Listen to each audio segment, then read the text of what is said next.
mess. All right, I just got done with my chores.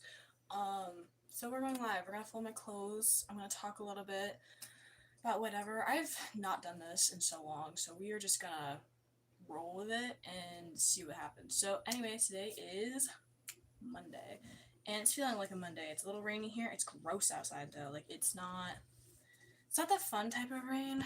It's just kind of icky. So that's fun. Um, I'm still working at my part-time job at the winery. We get some very interesting people in there who love to make interesting comments about women and all that fun jazz. Yeah. Oh, I'm currently reading. I have a book I'm currently reading. It's a little. I don't know how I feel about it, to be honest. Like I've started it. I think I'm like halfway through. Yeah, I'm like perfectly halfway through, and it's Bad Bishop by L.J. Shen, and like, ooh, it's not awful, but there's just a lot. I didn't realize that the main female character was like just 18. For some reason, I thought she was older than that. Like, and I had read it a few times, not the book, but read over the line where it was like, I'm not that old or whatever. And I don't know, for some reason I thought she was older than 18. And now that I'm like 19, it just feels a little weird. I'm not gonna lie. Like if she was like 20 or 21, okay. But she's 18 and it's just and the main character is 28. Like the main guy is 28. So there's like a 10-year age gap. And it's not like a fun 10-year age gap. It's kind of a concerning 10-year age gap. Um, and she's like forced into a marriage because this is a whole mafia thing. She's forced into a marriage because she was like, raped and ends up pregnant. And the mafia family that she belongs to, which is the Ferrantes, don't believe in abortion. And oh my god, so she's being forced to marry somebody. And yeah, so we're kind of. It's just a weird book. I'm not gonna lie. It's just a very odd book. Hi, Emmett. How you doing? We are just talking about books and folding laundry. Reading anything good recently? I haven't gone live in a while, so I'm a little rusty. But welcome to everybody who popped in. I'm just folding laundry and talking about my books and just existing. How is everybody doing? So yeah, the book is just weird because like it's just weird, and at the age gap's a little questionable, just a little bit. Hi, Midnight. Hello, Fred Meitzer. How you guys doing? Hope you all are living life. I am from Hot Mess, U.S. That is where I'm from. How are you guys? What region of the world are we from? Are we also in Hot Mess, U.S.? Across the world? Down south?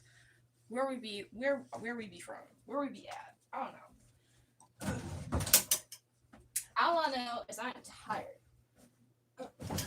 It is like a rainy sort of day, but it's like not that comfortable rain. It's just gross rain. And I don't even know. Like it's humid. I don't do humid. I love the heat, but humidity sucks. Larry from SoCal. Well, hello, Larry from SoCal. I'm glad you're here, man. Yeah, I hate the humidity. Humidity makes it all worse. I don't know you guys. Are you guys summer people? I like the summer, but the humidity just sucks. And it's not great for eczema or for doing anything or for curly hair. I kind of just look like a hot mess. And you know what? It's normal. From India. Cool, cool, cool. Love it. Love the different places. I love that we can all be on the internet from wherever we're from and just exist together. It's great. It's one of my favorite things. It's kind of random, but I like it. So, yeah, that's what I got. But yeah, so my book is just kind of weird because the female main character, she's 18, and that wouldn't be as big of a thing if the main male character wasn't like 28. And I didn't realize she was only 18. Do I prefer fiction over nonfiction? Yes, I am a fiction person. There are very few nonfiction things I can get into. And anytime I'm reading something that's nonfiction, which is rare, it probably has to do with like, I don't know, because I don't really read self-help books. I'm not a self-help person. I don't know, but I'm really a fiction person. what do I do? Well, career-wise, I work 2 different jobs. I work in my family business during the week, and we do like digital marketing. And then on the weekends, I work at a winery part-time. So there you go. But yeah, and I don't understand why authors can't have like age gaps that make sense and aren't weird. Like if they were 10 years apart, but like the guy was like 48 and the girl was like 38, or like she was 28 and he was 38, that would feel less weird to me. But because it's like 18 and 20, like that's little weird. And I don't like it. So I'm struggling to get through this book because I want to finish it, but at the same time, it's just kind of like it's a little uncomfy. It's a little uncomfy. But how about you guys? Are you guys fiction readers, non-fiction readers? Do we like other genres? I'm a spice person. I like my spice. You're learning English language. I don't understand a British accent. Awesome. Cool. But yeah, as anybody a fiction reader or not fiction reader, at the moment I can't not read fiction. Fiction and I live too much real life, okay? I need my fictional escape. I don't know about anybody else, but like life is lifing, so I go to my books to escape that. So they kind of have to be fiction for me. I do like some like historical fiction sometimes, or like realistic fiction. Like some of those are nice, but majority of the time it's spice or romance for me. Ain't gonna lie about it. I love it. It helps me take my mind off of everything else in life. Like laundry. I don't like laundry. I legitimately only get my laundry done when I go live or when I do other things. Correct. I am not speaking in a British accent. I am just living life to the fullest, doing my thing. I mean, I am part British, but you like audiobooks? That's pretty cool. I love that for you, genuinely, that you like audiobooks. My mom loves audiobooks. One of my friends, he loves audiobooks too, and like they just kind of like those over reading, which, hey, that's awesome for you guys. I love the smell of books. I love feeling books. I don't like hardcovers though. I know that's like a really controversial thing for some reason. I'm a paperback person. Do not give me a hardcover. I have, I think, like 3 hardcover books that I own, and the only reason I own them is because they didn't have a paperback version or they were gifts from friends. And so that's it. That's like it. I need my paperback because hardcover, I feel like paperbacks can get damaged pretty easily, but I feel like hardcovers get damaged also easily, but in a different way. And they're kind of big and bulky, and they're not flexible, and they're like decoration. I feel like hardcovers are for people who want books that are decoration. Paperbacks are those who are like, we're going to be reading in like 3 different positions at 3 a.m. because they're trying to finish a book. That is why I enjoy paperbacks, because they're built for readers. Anyway, that's my opinion on that. Anybody else an audiobook, or does anybody else like paperback? I love my paperback books. I was forced to buy a hardcover one because they didn't have a paperback option. The paperback option came out and I was like, oh, I could get that. And then I was like, why, when I already have the book, why would I get the just a different version, but same book? And so then I didn't. It's a 50-minute drive to work to do audiobooks while driving. That makes sense. What type of audiobooks do you listen to? Are you fiction, nonfiction, science, thriller, mystery, murder podcast? What's your audiobook flavor, my guy?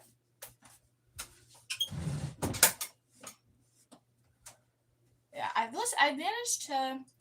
thought about getting into audiobooks, and then I love the holding. The holding is great. My hips just cracked. I don't wanna. I'm so tired. I don't know about anybody else, but it's exhausting. Nonfiction most of the time, sometimes self-help, sometimes political stuff. That's fair. it's good to throw in a different mix of things. I've read, I think, in my entire life, probably, well, say like 5 self-help books, and sometimes they're really nice to listen to or to read, and it's good to stay in tune with all the different things in the world. Yeah, I used to be really into like adventure books. So I was a really big Diary of a Wimpy Kid person. I read The Last Kid on Earth series. I have not read Harry Potter. Ooh. I like that. My mom's trying to get in contact with me. But yeah, no, I'm not a Harry Potter person. I'm very much a. I didn't read the books. I did watch the movies for Harry Potter though. Hold on, 1 second. Hi. I'm just doing a little live real quick and I'll be done. Oh, sorry. Oh, you're fine. You didn't know. Bye.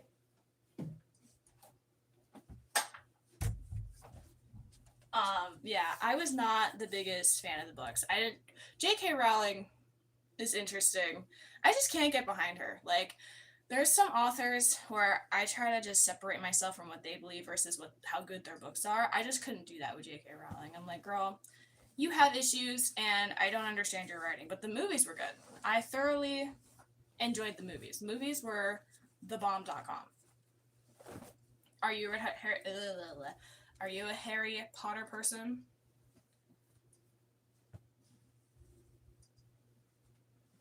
Yeah. My brother read a few Harry Potter books. I think he really mostly read like the later ones, so like The Cursed Child or whatever that one was called. He also read the Hunger Games series. I watched the movies. Yeah. And yeah, most of that type of stuff, I either watch the movies over reading the books or I've read books but there aren't movies for them. So, yeah. It's one of those scenarios. Well, it's crazy because back to Harry Potter, since we're still there, is how much like those kids could have died at every single time. I mean, who comes up with moving staircases? I mean, someone could just like be on the wrong staircase, they be moving, and they just plummet to the ground and die. Like that's crazy. And if you're handicapped, how you getting anywhere at Hogwarts? Like genuinely, because all they have is stairs, and they're moving. I didn't see any ramps, so I'm kind of like Harry Potter was interesting. That's my take on it.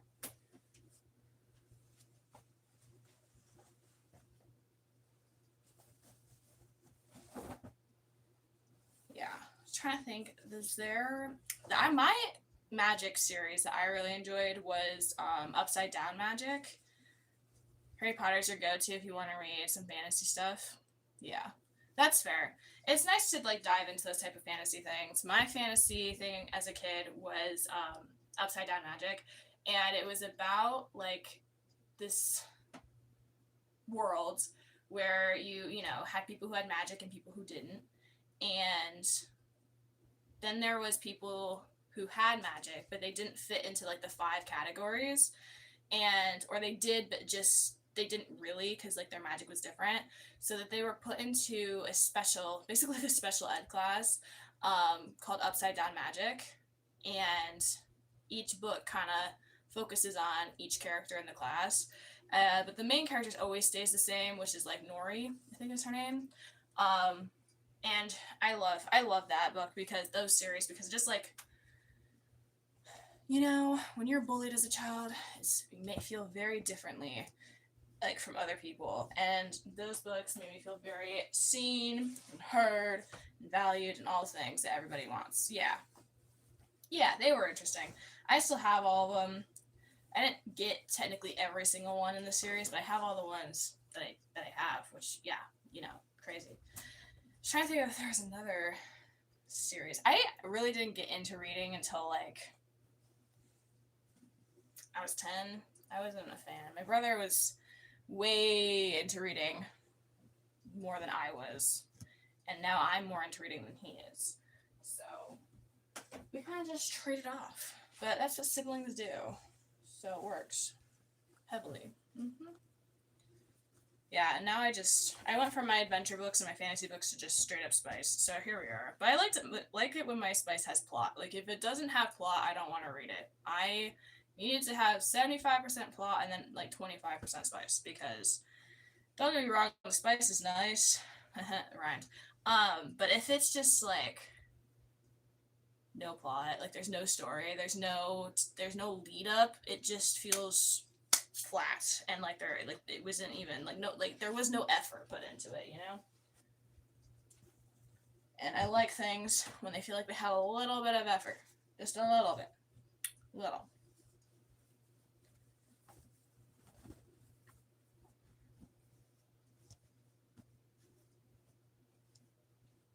Yeah. And then, so I'm not, like, I get often asked, like, am I into dark romance stuff? Like, I have a mood reader when it comes to dark romance. I'm not gonna lie. Like, so how I currently store my books is very questionable. I know that. I don't have an actual proper bookshelf, but I do have, like a drawer situation, so all of my books are just in drawers. And I have a drawer dedicated to each, like, well, I break mine down into my own personal genres and how I think of them, and I have a genre of just dark romance stuff, and I don't open that drawer very often. I don't buy books for that drawer very often. Like, it's just not my everyday read. Like, my everyday read really just includes, like, a nice little morally gray character, could be the man or the woman, and then other things happen, and then boom. Like, that's pretty much what my book situation looks like, to be honest. And that's, yeah. I haven't bought a lot of books recently, though, which is kind of nice. I kind of, like, got busy with life. I don't know about y'all. It feels like a very busy summer. I feel like there's just, like, something's happening every day in the summer. It's insane. It's a little questionable.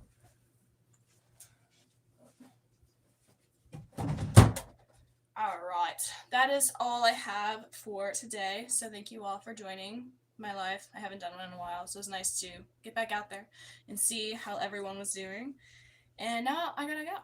Nice thing about books is if you leave for a couple weeks, yes, exactly. That is a nice thing. I am so guilty of starting to read a book and then I'm like, not feeling it anymore, and just leaves it alone for a week. Yeah, of course. Alright, so how can you practice speaking English with someone? That's a great question. I'm not the best person to ask. There are lots of apps and stuff online that will help you out with that one. But anyway, thank you all for coming. Enjoy life. Don't die. Mwah.